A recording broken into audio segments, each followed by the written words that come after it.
சென்னையில் தெருக்களில் வசிப்போரை கணக்கெடுக்கும் பணிகளில் இறங்கியுள்ளது மாநகராட்சி நிர்வாகம். சாலையோரம் வசிப்பருக்கு கிடைக்கப் போகும் வசதிகள் என்ன பார்க்கலாம். தமிழகத்தில் வெவ்வேறு கிராமங்களில் மூலை முடுக்குகளில் இருந்தும் வாழ்க்கையில் வெற்றி பெறுவதற்கும் பணம் சம்பாதிக்கவும் பேர் புகழை பெறுவதற்கும் நினைப்பவர்கள் தேர்ந்தெடுக்கும் நகரம் சென்னை. இது வெறும் நகரம் மட்டுமல்ல, சாதிக்க துடிப்பவர்களுக்கு சொர்க்கம். கடுமையாக உழைத்து தனி வீடு பங்களா வாங்கியவனும் உண்டு.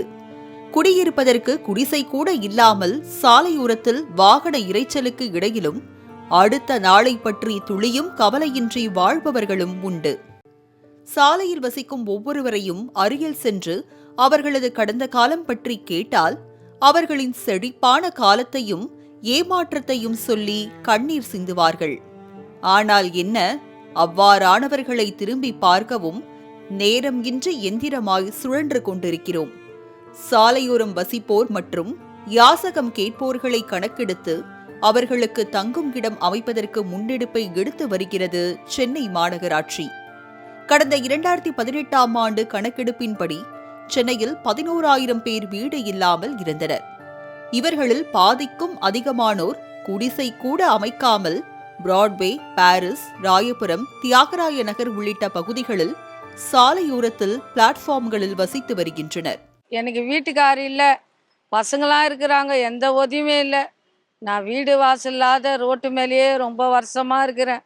மழை வந்தால் கஷ்டம், வெயில் வந்தால் கஷ்டம், குளிக்க முடியல, சாப்பாட்டுக்கு செய்யறதுக்கு வசதி இல்லை. ரோட்டு மேலேயே ரொம்ப நாளாக கஷ்டப்படுறேன், மழையிலையும் வெயிலையும் காற்றுலையும்.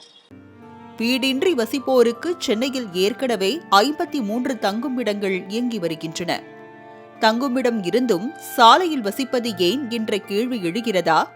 தற்போது 53 தங்குமிடங்களே இருந்தாலும் வீதியில் வசிப்போரின் எண்ணிக்கை அதிகரித்துள்ளது.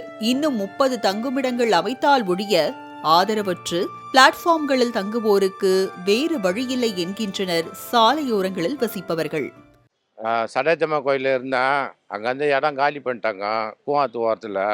அதுலேருந்து எங்கள் வீட்டில் செத்து 20 வருஷம் ஆகுது, 2005. அதுலேருந்து நான் தனிமரமாக தான் இருக்கிறேன். இருந்து வீடு வாசல் இல்லாத நான் பீச்சில் படுக்கிறேன். எந்த அரசாங்கத்துலேயும் எதுலேயுமே கிடையாது.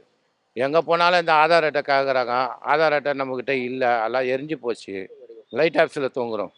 அங்கே அப்பார்ட்மெண்ட் அம்மா கட்டி கொடுத்துக்கிறாங்களா ஜெயலலிதா அம்மா, அந்த அப்பார்ட்மெண்ட்டில் பத்துக்கிறோம். கீழே மேலே குவார்ட்டர்ஸ் இருக்குது, அவங்க இருக்கிறாங்க. இல்லாதவங்க மண்ணில் தூங்குறாங்கல்ல, அவங்க வந்து அப்பார்ட்மெண்ட்டில் மழை பெஞ்சா உள்ளே போய் படுக்கலாம். சென்னையில் உள்ள 200 வார்டுகளிலும் பிச்சைக்காரர்கள், சாலையோரம் வசிப்பவர்களை மாநகராட்சி கணக்கெடுத்து வருகிறது.